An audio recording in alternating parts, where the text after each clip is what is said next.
एक गांव में अभिमन्यु नाम का एक कपटी और क्रूर स्वभाव का जमींदार रहा करता था, जो गांव के भोले भाले लोगों को कर्जा देकर उनसे भारी ब्याज वसूलता था। आज अभिमन्यु अपने दो साथी वीरू और विनय के साथ वसूली के लिए निकला था। तभी उसकी नजर गांव के ही एक किसान अशोक पर पड़ी। इस साल तो तेरी फसल बहुत अच्छी उगी है अशोक। मुझे भी बता देना कि आखिर तू खाद में मिलाता क्या है। कुछ नहीं अभिमन्यु जी, मैं खाद में कुछ भी नहीं मिलाता, बस जी तोड़ मेहनत करता हूँ और ईश्वर से प्रार्थना करता हूँ और मेरी फसल हर साल अच्छी उगाती है। ये सब तो बातें हैं अशोक, सच तो ये है कि तेरी जमीन गांव की और जमीनों के मुकाबले उपजाऊ है। एक काम कर, तू अपनी जमीन को मुझे बेच दे, मैं तुझे जमीन की मुंह मांगी कीमत दूंगा। नहीं अभिमन्यु जी, ये जमीन मेरे पिताजी की निशानी है। उन्होंने इसी जमीन पर बड़ी मेहनत से हल चलाकर मुझे पाला पोसा और बड़ा किया है। मैं उनकी आखिरी निशानी को कैसे बेच सकता हूँ? अशोक, मैं तुझे जमीन की 2 गुनी कीमत देने को तैयार था। उन पैसों से तू इस जैसी 2 और जमीन खरीद सकता था, लेकिन कोई बात नहीं, जैसी तेरी मर्जी। इतना बोलकर अभिमन्यु अपने दोनों साथियों के साथ वहां से चला गया और क्रोधित होकर अपने साथियों से कहने लगा, पता नहीं ये अशोक अपने आप को क्या समझता है। मैं उसे उसकी जमीन की 2 गुनी कीमत देने को तैयार था, फिर भी उसने मुझे अपनी जमीन नहीं बेची। ये तो आपका बहुत बड़ा अपमान है सेठ जी। भला आपकी बात को गांव में कौन काट सकता है, और न आज तक गांव में किसी ने आपकी बात काटी है। वीरू सही कह रहा है सेठ जी, अगर ऐसा ही हाल रहा ना तो इस गांव के लोगों के मन में आपका डर समाप्त हो जाएगा। तुम दोनों चिंता मत करो, अशोक की उपजाऊ जमीन पर मेरी बहुत समय से नजर है, लेकिन अशोक एक पढ़ा लिखा इंसान है। मैं उसकी जमीन जबरदस्ती नहीं छीन सकता, लेकिन छीनूंगा जरूर, क्योंकि मेरे दिमाग में जो योजना चल रही है, अगर वो सफल हो गई ना तो कुछ ही दिनों में उसकी उपजाऊ जमीन मेरे हाथ आ जाएगी। शाम को अशोक अपने घर आ गया। उसके परिवार में उसकी पत्नी अंजू और उसकी 10 वर्षीय बेटी निकिता थी। गांव में अशोक का मकान सबसे सुंदर बना हुआ था। अशोक के घर में उसका वफादार नौकर हरिया भी रहता था, जो अशोक के काम काज में हाथ भी बटाता था। आप आ गए मालिक। निकिता बिटिया कब से आपका इंतजार कर रही है। आप बैठिए, मैं आपके लिए गर्मा गर्म भोजन लगाता हूँ। आज मैंने भोजन में सब आपकी पसंद की चीजें बनाई हैं। कभी कभी सोचता हूँ हरिया कि अगर तुम नहीं होते तो मेरा क्या होता। सच तो ये है कि मेरे परिवार को तुमने ही संभाल रखा है। ये कैसी बातें कर रहे हैं आप। आपने मुझ अनाथ पर भरोसा किया, सड़क से उठाकर मुझे अपने घर पर लेकर आए और मुझे काम दिया, वरना मैं तो इस गांव में हर घर में धक्के देकर बाहर निकाला गया था। हरिया ने गर्मा गर्म भोजन परोस दिया। अशोक अपने परिवार के साथ भोजन करके सो गया। अगली सुबह उसकी पत्नी अंजू अशोक को घबराते हुए उठाती है। सुनिए जी, जल्दी उठिए जी। क्या हुआ? तुम इतनी घबराई हुई क्यों हो? मुखिया जी अभी अभी बोलकर गए हैं, अपने खेत में आग लग गई है। हरिया खेतों की आग बुझाने के लिए ही गया है। अंजू की बात सुनकर अशोक बुरी तरह से घबरा गया और वो खेतों की तरफ पहुंच गया, मगर उसने देखा कि उसके खेत जलकर राख हो चुके थे। अशोक बोला, हे भगवान, ये क्या हुआ? मैंने तो सरकारी बैंक से कर्जा ले रखा है। सोचा था कि फसल बेचकर अच्छी आमदनी होगी। अब मैं कर्जा कहां से चुकाऊंगा? नई फसल उगने में तो 6 या 7 महीने लग जाएंगे। चिंता मत कीजिए मालिक, एक उपाय है। कैसा उपाय? क्यों ना आप अभिमन्यु से कुछ पैसे उधार ले लीजिए और 6 महीने बाद उसे पैसे लौटा दीजिएगा। हरिया की बात सुनकर अशोक सोच में पड़ गया।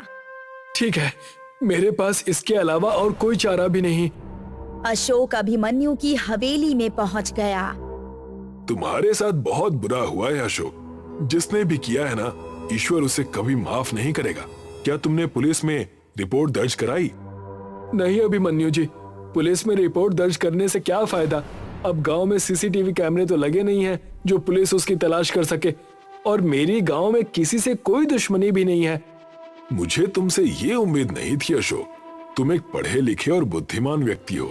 बोलो, तुम्हें कितने पैसे चाहिए? मुझे सिर्फ 50,000 रुपए की जरूरत है। अभिमन्यु ने अशोक को 50,000 रुपए दे दिए और अशोक के एक पेपर पर सिग्नेचर भी ले लिए। अशोक पैसे लेकर घर चला आया, मगर कुछ ही दिन बाद अभिमन्यु अपने साथी वीरू और विनय को लेकर अशोक के घर पहुंचकर बोला, इस मकान को खाली कर दो। अभिमन्यु की बात सुनकर अशोक चौंक गया। ये कैसी बातें कर रहे हैं आप? तुमने मुझसे 50,000 रुपए कर्ज लिया था और एक सादे स्टैम्प पेपर पर अपना अंगूठा भी लगा दिया था। उस स्टैम्प पेपर में साफ साफ लिखा है, अगर तुम 5 दिन में मेरी रकम मुझे वापस नहीं देते तो तुम्हारा घर, तुम्हारी जमीन, सब कुछ मेरे नाम पर हो जाएगा। ये तो मेरे साथ धोखा है। तुम्हारी जो मर्जी आए तुम समझ लो। अब सीधी तरह से यहाँ से निकल जाओ। लेकिन मैं अपने परिवार को लेकर कहाँ जाऊंगा?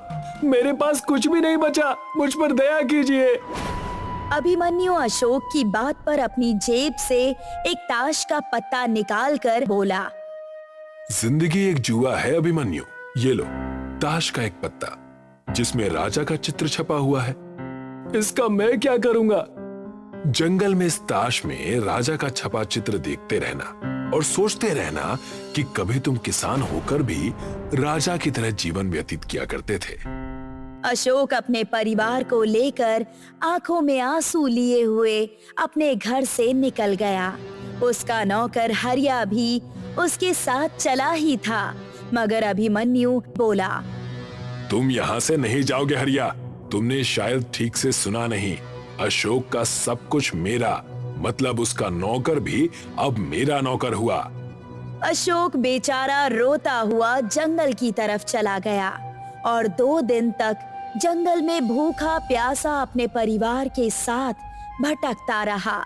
थक हार कर अशोक रोते हुए उस ताश के पत्ते को देखने लगा। अशोक के आंसू की एक बूंद उसी पत्ते पर गिर गई। तभी अचानक एक चमत्कार हुआ। वो पत्ता जिसमें एक राजा का चित्र छपा हुआ था अपने आप उछलकर खड़ा हो गया और उसमें से रंग बिरंगी रोशनी फूटने लगी और ताश के पत्ते के अंदर का राजा अशोक के सामने बाहर निकलकर खड़ा होकर बोला, तुम्हारे आंसू तो वाकई सच्चे मोती हैं। तुमने तो कमाल कर दिखाया। अशोक बुरी तरह से चौंक गया। कौन हो तुम? जादुई ताश के पत्ते का राजा।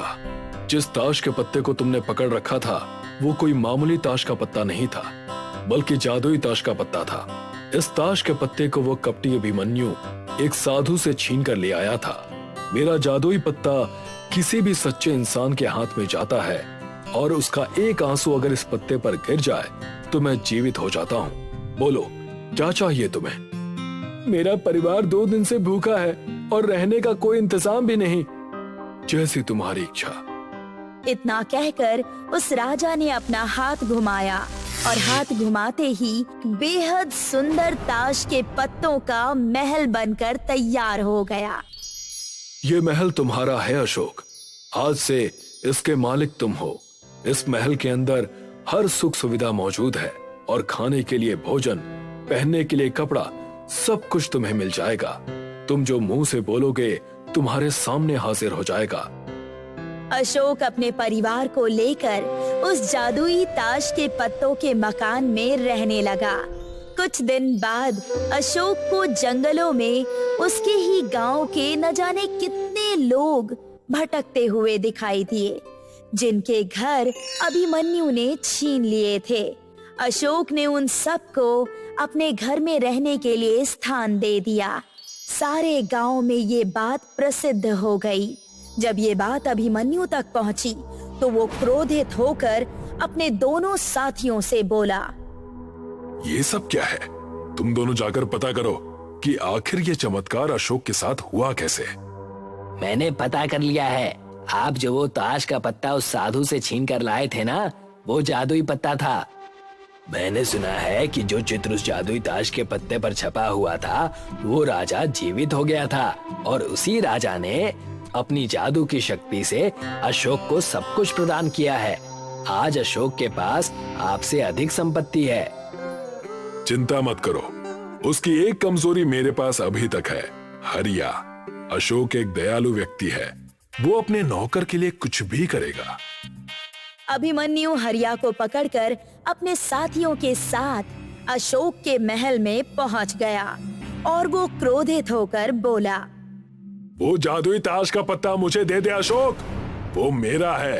अगर तुमने वो पत्ता मुझे नहीं दिया तो मैं तुम्हारे नौकर हरिया को जान से मार दूंगा। मुझे बचा लीजिए मालिक, वरना अभिमन्यु मुझे जान से मार देगा। वो ताश का पत्ता इन्हें दे दीजिए। अभिमन्यु की बात सुनकर अशोक रहस्यमयी अंदाज से मुस्कुराते हुए बोला, अगर तुम्हें हरिया को जान से मारना है तो तुम उसे जान से मार सकते हो, मुझे उसकी कोई परवाह नहीं है। अशोक की बात सुनकर सब हैरत में पड़ गए। मुझे सब पता लग गया है अभिमन्यु, मेरे खेतों में आग किसी और ने नहीं बल्कि हरिया ने लगाई थी और मुझे जानबूझकर तुम्हारे पास जाने के लिए कहा उसने। यहाँ तक कि जब तुम मुझे धक्के देकर मेरे ही घर से मुझे बाहर निकाल रहे थे और हरिया को बुरा भला बोल रहे थे, वो भी सिर्फ एक नौटंकी थी, लेकिन फिर भी मैं वो जादुई पत्ता तुम्हें जरूर दूंगा। इतना कहकर अशोक ने वो पत्ता अभिमन्यु के सामने फेंक दिया। अभिमन्यु ने जैसे ही वो पत्ता उठाया वो जलकर राख हो गए। तभी ताश से वही राजा बाहर निकल कर आया। मुझे पता था कि ये एक दिन तुझसे पत्ता लेने जरूर आएगा। अब से इस पत्ते को तुम सदैव संभाल कर रखना। अशोक आज भी अपने जादुई ताश के पत्तों के महल में ही रहता है।